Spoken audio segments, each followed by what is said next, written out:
ایک بندہ مجھے کہنے لگا اس دن آپ عید کیوں نہیں مناتے؟ میں نے کہا بیٹا نہ اتنی پیدائش کی خوشی منا کہ تجھے وفات بھول جائے، نہ اتنا وفات کا غم لے کہ نہ تجھے پیدائش بھول جائے۔ مجھے کہنے لگا وفات، غم تو وہ منائے جس کا کوئی مر گیا ہو، میرے پاک پیغمبر زندہ ہیں۔ میں نے کہا زندگی تو میں بھی مانتا ہوں، لیکن وہ وفات کے بعد قبر مبارک کی زندگی ہے، وہ تو وفات کے وعدے کے بعد ہے۔ رسول اللہ صلی اللہ علیہ وسلم پہ وفات حسرت آیات کا وعدہ پورا ہوا، قبض روح ہوا، اللہ کے رسول صلی اللہ علیہ وسلم دنیا سے تشریف لے گئے، قبر مبارک کی زندگی ہے۔ اہل حق مانتے ہیں الانبیاء احیاء فی قبورہم یصلون، انبیاء کرام اپنی قبروں میں زندہ ہیں اور نمازیں پڑھتے ہیں۔ میرے پاک پیغمبر کی زندگی کے ہم قائل ہیں۔ حضرت ابو ہریرہ فرماتے ہیں حضور پاک نے فرمایا من صلی علیہ عند قبری سمعتہ، میری قبر پہ درود پڑھو گے میں خود سنوں گا، ومن صلی علیہ من بعید اعلمتہ، دور سے پڑھو گے مجھ تک فرشتے لے آئیں گے۔ میں نے کہا میں تو مانتا ہوں، لیکن یہ کیا مطلب کہ جس کا کوئی مر گیا ہو وہ وفات کی بات کرے؟ وفات تو ہوئی ہے۔ کہتے ہیں نہیں قبر میں زندگی مل گئی ہے تو ہم موت کی بات نہیں کرتے۔ میں نے کہا یہی بات ہے، قبر میں زندگی ملی ہے تو بھنگڑے بنانا شروع کر دے، باجے اور باجیاں نکالنا شروع کر دے، یہی بات ہے؟ اچھا ذرا جگر تھام، دل پہ ہاتھ رکھ، سینے پر ہتھیلی رکھ، اب میری باری آئی ہے، ادھر آ ستمگر ہنر آزمائیں، تو تیر آزما ہم جگر آزمائیں۔ قبر کی زندگی ہر کسی کے لیے ہے، اس میں تفاوت ہے درجے کا۔ میرے پاک پیغمبر کی زندگی انبیاء سے، اولیاء سے، اتقیاء سے، اصفیاء سے، فقہاء سے، دنیا کے تمام لوگوں سے بڑھ کے ہے۔ اس کے بعد انبیاء کی ہے، پھر صحابہ کی ہے، پھر شہداء کی ہے، پھر عام بندے کی ہے۔ زندگی قبر میں ہر بندے کو ملتی ہے، کسی کو ملتی ہے صرف عام حالات میں گناہ گار ہے، عذاب سہے گا، نیکوکار ہے، راحتیں ملیں گی۔ وہ شہید ہے، بدن کو مٹی نہیں کھائے گی۔ وہ صحابی اور نبی ہے، بدن محفوظ ہے، نبی قبر میں نماز پڑھتے ہیں، رتبہ بڑھتا جائے گا، حیات کا درجہ بڑھتا جائے گا، مرتبہ بڑھتا جائے گا، زندگی کے درجات بڑھتے جائیں گے۔ لیکن زندہ تو ہر بندہ ہے، اس نے قبر میں سوالوں کے جواب دینے ہیں۔ فرشتوں نے پوچھنا ہے من ربک، اس نے کہنا ہے ربی اللہ۔ فرشتوں نے پوچھنا ہے من نبیک، اس نے کہنا ہے نبی محمد صلی اللہ علیہ وسلم۔ فرشتوں نے پوچھنا ہے ما دینک، اس نے کہنا ہے دینی الاسلام۔ اس نے جواب دینے ہیں۔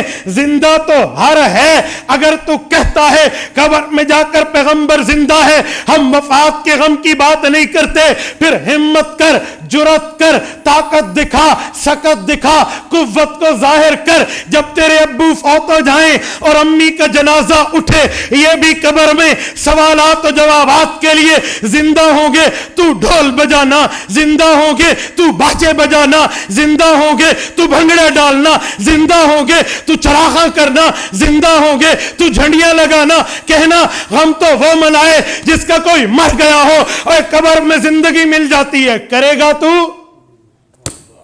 کہتے جی نہیں۔ میں نے کہا کیوں؟ کیا رسول اللہ صلی اللہ علیہ وسلم کی وفات حسرت آیات کو تو یوں مٹا دے گا؟ عجیب بات ہے۔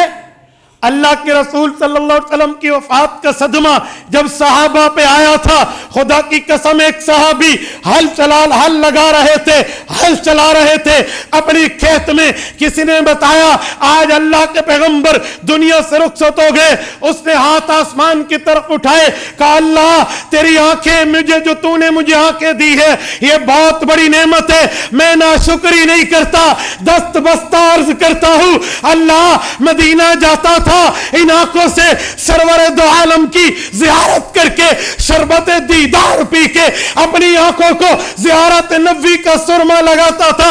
اب حضور نہیں رہے، اللہ میری آنکھیں اٹھا لے، کہاں جاؤ گے؟ رسول اقدس صلی اللہ علیہ وسلم کا دراز گوشت تھا جس پہ حضور سواری فرماتے تھے، یہ عفور اس کا نام ہے، یہ ایک حیوان ہے، اس پر اللہ کے رسول سواری فرماتے۔ جب وفات ہوئی اللہ کے رسول کی، اس نے جان دے دی کنویں میں گر کے۔ یار بات کرتے ہو، حضرت سیدنا عثمان غنی رضی اللہ تعالیٰ عنہ گزرے، حضرت عمر گزرے، حضرت عثمان بیٹھے تھے، انہوں نے سلام کیا۔ حضرت عثمان غنی کو وفات کے غم میں مشغول ہونے پر پتہ نہ چلا۔ حضرت ابوبکر صدیق کو کچھ دنوں بعد حضرت عمر نے شکایت لگائی، میں نے سلام کیا، مجھے عثمان نے سلام کا جواب نہیں دیا، وجہ کیا ہے؟ مجھے جواب نہیں ملا۔ حضرت عثمان کو بلایا گیا اور پوچھا گیا، انہوں نے کہا جی مجھے تو نہیں پتہ، میرے تو سامنے نہیں ہوا۔ حضرت عمر نے کہا میں نے خود سلام کیا۔ جب پوری بات کی تو کہا میں تو حضور پاک کی جدائی کے غم میں مدہوش تھا، مجھے نہیں پتہ آپ گزرے اور سلام کیا، تو کیا میں بھنگڑے مٹاؤں گا؟ خوشی غمی تو وہ کرے جس کا کوئی مر گیا ہو، نعوذ باللہ۔ یہ کیا تبرعوں کی باتیں آج مشہور ہو گئی ہیں۔